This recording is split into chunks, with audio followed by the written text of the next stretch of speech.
Gold trusted gold buyers మీరు తాకట్టు పెట్టిన బంగారాన్ని విడిపించి ఈ రోజు ఉన్న మార్కెట్ ధరకు కొనబడను.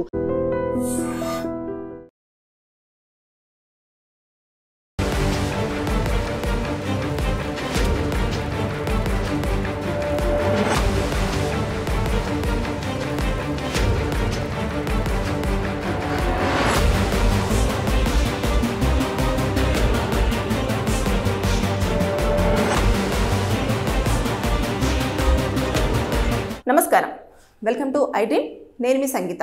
10th క్లాస్ సర్టిఫికేట్లో మీ పేరు కానివ్వండి, మీ ఫాదర్ నేమ్ కానివ్వండి, మీ డేట్ ఆఫ్ బర్త్ కానివ్వండి తప్పు పడింది. దాన్ని ఎలా కరెక్షన్ చేయించుకోవాలి అనేది చాలామందికి డౌట్ ఉంటుంది. అంతేకాకుండా కొంతమంది దాన్ని కరెక్షన్ చేయించుకోకుండా అలా ఇయర్స్ కూడా గడిపేస్తూ ఉంటారు. ఇక ఫైనల్గా వచ్చేసరికి అడ్వకేట్ని అప్రోచ్ అవ్వాల్సిన పరిస్థితి కూడా ఏర్పడుతుంది. అంటే నా దగ్గరికి ఒక 5 కేసెస్ వచ్చాయి ఇలాంటివి. అందుకోసం అని చెప్పేసి నేను ఈ వీడియో లో ఇన్ఫర్మేషన్ ఎందుకు చెప్తున్నానంటే చాలామందికి యూజ్ అవుతుంది అన్న కారణంగానే.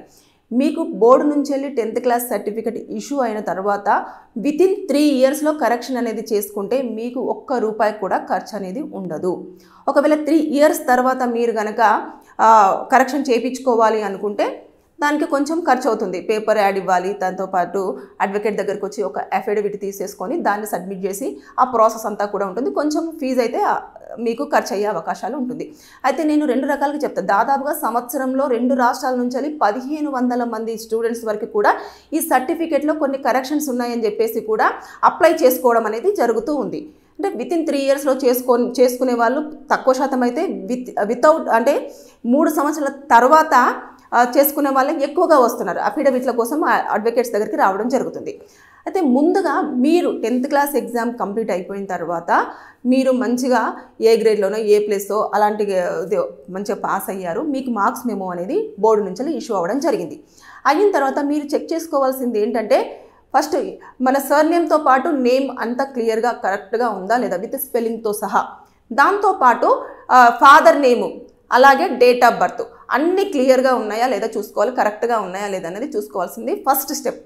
ఒక్కవేళ కరెక్ట్గా ఉంటే మనకు ప్రాబ్లం లేదు. కరెక్ట్గా లేని పక్షంలో ఏం చేయాలి అంటే, మీరు ఏ స్కూల్లోనైతే చదివారో ఆ స్కూల్కి వెళ్ళి మీ ప్రిన్సిపాల్ దగ్గర నుంచి ఒక సర్టిఫికేట్ తీసుకోవాలి. ఈ పిల్లవాడు కానివ్వండి, పాప కానివ్వండి మా స్కూల్లోనే చదివారు, తన నేము ఇది, తర్వాత ఫాదర్ నేమ్ ఇది, డేట్ ఆఫ్ బర్త్ ఇది అని చెప్పేసి దాన్ని ఇష్యూ చేస్తూ అతను ఒక సర్టిఫికేట్ ఇష్యూ చేస్తారు. చేసిన తర్వాత ఆ సర్టిఫికేట్ని తీసుకొని ఎంఈఓ ఆఫీస్కి వెళ్ళేసి అక్కడ కొన్ని ఫార్మాలిటీస్ ఉంటాయి. అవి చేసిన తర్వాత అప్పుడు ఇవన్నీ తీసేసుకొని కొన్ని మీరు దాంతోపాటు జతపరచాల్సినవి కొన్ని ఉంటాయి. ఆ సర్టిఫికేట్స్ తీసేసుకొని మీరు బోర్డుకు వెళ్ళేసి బోర్డులో సబ్మిట్ చేసేస్తే మీకు ₹1 కూడా ఖర్చు లేకుండా మీకు మళ్ళీ 10th క్లాస్ సర్టిఫికేట్ అనేది రీఇష్యూ చేయడం జరుగుతుంది. అంటే విత్ అన్ని కరెక్షన్స్ తోటి. ఇక ఒకవేళ ఇది వితిన్ 3 ఇయర్స్లో చేసుకోవాలి. ఇప్పుడైతే మీరు వితిన్ 3 ఇయర్స్లో చేసుకుంటే ₹1 కూడా ఖర్చు ఉండదు, మీకు క్లియర్గా అయిపోతుంది. ఇక 3 ఇయర్స్ అయిపోయింది, మీరు అప్పుడు కరెక్షన్ చేసుకోవాలి అని చెప్పేసి అనుకున్నప్పుడు మాత్రం కొంచెం ప్రాసెస్ ఉంటుంది. అదేంటంటే ఇప్పుడు నేను ఏదైతే చెప్పానో అది స్కూల్కు వెళ్ళాలి, హెడ్ మాస్టర్ దగ్గర నుంచి కానివ్వండి, ప్రిన్సిపల్ దగ్గర నుంచి కానివ్వండి, మీరు ఏం చేయాలి, ఆ సర్టిఫికేట్ తీసుకోవాలి, ఎంఈఓ ఆఫీస్కి వెళ్ళాలి, అక్కడ ఉన్న ఫార్మాలిటీస్ అన్నీ కూడా మీరు పూర్తి చేసేసుకొని అక్కడ ఒక సర్టిఫికేట్ తీసుకోవాలి. ఆ 2 సర్టిఫికేట్స్తో పాటు మళ్ళీ పేపర్ యాడ్ కూడా ఇవ్వాలి. పేపర్ యాడ్లో ఏమని ఇవ్వాలంటే, నాది 10th క్లాస్ సర్టిఫికేట్లో ఇలా డేట్ ఆఫ్ బర్త్ తప్పు పడింది, లేదు అంటే సర్నేమ్ తప్పు పడింది, లేదు అంటే ఫాదర్ నేమ్ తప్పు పడడం జరిగింది అని చెప్పేసి మీరు ఒకటి పేపర్ యాడ్ ఇవ్వాలి. ఇచ్చిన తర్వాత ఆ పేపర్ యాడ్ని తీసుకొని అడ్వకేట్ దగ్గరకు వచ్చి అక్కడ ఒక అఫిడవిట్ అనేది ఆ పేపర్ యాడ్ని చూపించేసి మీరు తీసుకున్న డాక్యుమెంట్స్ ఏవైతే ఉంటాయో అవి మొత్తం చూపించేసి మీరు అడ్వకేట్ దగ్గర నుంచి ఒక అఫిడవిట్ తీసుకోవాలి. తీసుకున్న తర్వాత ఈ డాక్యుమెంట్స్ అన్నీ తీసుకొని ఎస్ఎస్సి బోర్డులో ఇస్తే అప్పుడు ఎస్ఎస్సి బోర్డు మీకు మళ్ళీ మీ పేరు కానివ్వండి, మీ ఫాదర్ నేమ్ కానివ్వండి, మీ డేట్ ఆఫ్ బర్త్ కానివ్వండి, ఎక్కడ మిస్టేక్ ఉందో ఆ మిస్టేక్ని కరెక్షన్ చేస్తూ మీకు సర్టిఫికేట్ అనేది రీఇష్యూ చేయడం జరుగుతుంది. అక్కడ కొంచెము నామినల్ ఫీ అనేది ఉంటుంది. అడ్వకేట్ కానివ్వండి, పేపర్ యాడ్ కానివ్వండి, కొంచెం డబ్బులు పెట్టే ఛాన్స్ ఇవ్వాల్సిన పరిస్థితి ఉంటుంది. ఖర్చు అయ్యే అవకాశాలు మీకే ఉంటాయి. సో ఇది చాలామందికి తెలియకుండా ఇబ్బంది పడుతూ ఉంటారు. ఏమున్నదిలే అని చెప్పేసి చిన్న లెటరే కదా, ప్రాబ్లం ఏమీ లేదు అని అనుకుంటే, మనము ప్రతి దాంట్లో కూడా మన డేట్ ఆఫ్ బర్త్ కన్ఫర్మ్ చేయడానికి యూజ్ చేసేది ఏంటంటే 10th సర్టిఫికేటే. 10th సర్టిఫికేట్లో డేట్ ఆఫ్ బర్త్ ఏదైతే ఉంటుందో దాన్ని మనం ఇంకా ఎక్కడ ప్రతి చోట కూడా మనం దాన్ని చూపిస్తూ వస్తాం. ఒక్కసారి 10th దాంట్లో మీకు మిస్టేక్ పడింది అంటే ఇంకా అదే క్యారీ అవుతూ ఉంటుంది. ఇంకా ప్రతి దాంట్లో ఆధార్ కార్డు కానివ్వండి, పాస్పోర్ట్ కానివ్వండి, మిగతా సర్టిఫికేట్స్ కానివ్వండి, దేంట్లోనైనా కూడా మనకు అదే ఇంకా కంటిన్యూ అవుతూ ఉంటుంది.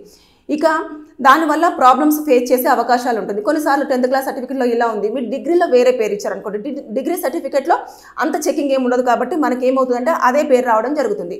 అందుకోసం అని చెప్పేసి మళ్ళీ 10th డిగ్రీ ఇవన్నీ కూడా మీరు ఎప్పుడైతే పాస్పోర్ట్ కోసం వెళ్ళి ఉంటుందో, ఎడ్యుకేషన్ కోసం అని వేరే కంట్రీకి వెళ్ళాలి అనుకుంటున్నప్పుడు అప్పుడు ట్రబుల్స్ ఫేస్ చేయాల్సి ఉంటుంది.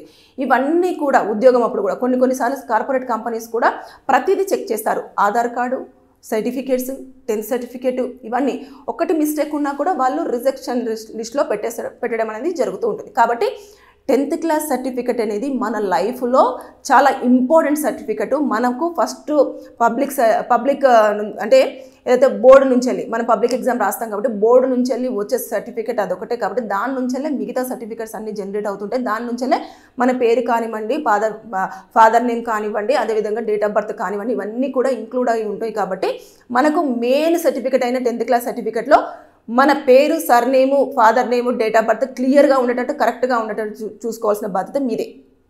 అనవసరంగా నిర్లక్ష్యం చేస్తే కొంచెం డబ్బులు వెచ్చించి మరి దాన్ని కరెక్షన్ చేసుకోవాలి. కరెక్షన్ చేసుకున్న తర్వాత మిగతా సర్టిఫికేట్స్ ఇవన్నీ కూడా ఉండే అవకాశాలు. ఇది చాలామందికి తెలియదు. ఎందుకంటే నా దగ్గరికి వచ్చిన తర్వాత అబ్బా మేడం దీనికి డబ్బులు ఎందుకు ఇలా అంటుంటారు. డబ్బులు లేకుండా మాత్రం ఏ పని జరగదు ఈ రోజుల్లో. అఫిడవిట్ చేయాలి అన్నా లేదు పేపర్ యాడ్ ఇవ్వాలి అన్నా కూడా కొంచెం నామినల్గానైతే డబ్బులు పే చేయాల్సి ఉంటుంది. పే చేసిన తర్వాతనే ఉంటుంది. ఫ్రీగా ఆల్రెడీ సర్వీస్ ఇస్తున్నారు. ఆల్రెడీ ఎస్ఎస్సి బోర్డే ఫ్రీ సర్వీస్ ఇస్తుంది. ఇచ్చినప్పటికీ కూడా దాన్ని యూజ్ చేసుకోకుండా 3 years పాటు కాలం అలా రోల్ చేసుకొని తర్వాత నెక్స్ట్ 3 years తర్వాత వస్తున్న వాళ్ళకి మాత్రమే ఇబ్బంది, మిగతా వాళ్ళకైతే ఎలాంటి ఇబ్బంది ఉండదు. సో ఇది చాలామందికి తెలియదు కాబట్టి నేను ఇందులో తెలియజేయాలని చెప్పేసి ఈ వీడియో చేయడం జరిగింది. ఎంతమందికి యూజ్ అవుతుందో నాకు తెలియదు. ఎవరికైనా అవసరం ఉంది, ఇలా ఎవరైనా కరెక్షన్ చేయించుకోవాలనుకుంటున్న వాళ్ళకి ఈ వీడియోను ఫార్వర్డ్ చేయండి. Thank you. And for more videos, Please subscribe to iDream. Please subscribe to iDream. Please subscribe iDream. And please subscribe to iDream. For more videos, subscribe to iDream. please like, share and subscribe to the channel. Congratulations, iDream.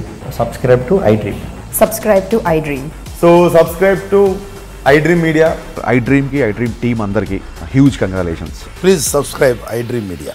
Please subscribe to iDream. Subscribe iDream. Please subscribe to iDream. iDream అంటే నా కళల ఛానల్ను subscribe చేసుకున్న నోరు తిరుగుతలేదు, మీరైతే గంట గుర్తు కొట్టండి. For more such videos, please subscribe to iDream. Subscribe to iDream. Please subscribe to iDream. Please subscribe iDream Media. Please do subscribe to iDream. Please subscribe to iDream Media. For best entertainment and information, please subscribe iDream. And don't forget to subscribe to iDream.